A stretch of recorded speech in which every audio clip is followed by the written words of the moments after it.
Hello to everyone watching, and hello and welcome to Dean Wilson. How are you today?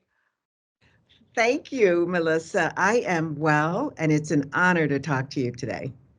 You know, I just could not think of anyone better to talk to about this year's call to action for International Women's Day because, as you know, it's Break the Bias for Women, and especially women of color. And I know you know how systemic these issues are. So let's talk a little bit about what are some tangible things to do the work of breaking gender bias. Who do you think really needs to do this work? And also, what are some tangible things that white people in power now can do to really lock arms and really begin to make some traction here? Well, first of all, white men have to really take an inward look on their biases. And secondly, white women must begin to see Black women as their equals. That's really important. I think a lot of people try to coddle Black women, and we don't need coddling or a handout. All we need is an open door and a genuine hand up.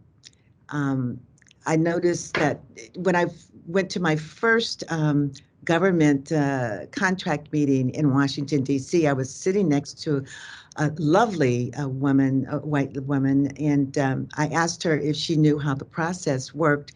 And she said yes, and that she had a $6 million contract because she was classified as a minority because she was a woman. And I noticed that the companies were bringing in white women instead of hiring minorities because they could check that box, so to speak. So employers really need to ensure that they have, policies and programs in place that include mentoring and sharing information and promoting women of color to leadership positions and to allow them to excel within the company. I look at the feminist movements, for instance, and I say, how does that movement really ensure that it doesn't leave behind historically oppressed groups? Because to your point, there are different women with different issues. And to your point, some need a different type of a leg up than others. Access, an open door. Talk to me a little bit about that. Well, I think, and this is really important, Melissa, is that honest conversation that white people have to have with themselves that push them to really accept the systemic nature of racism in our society. And most often is, unconscious bias.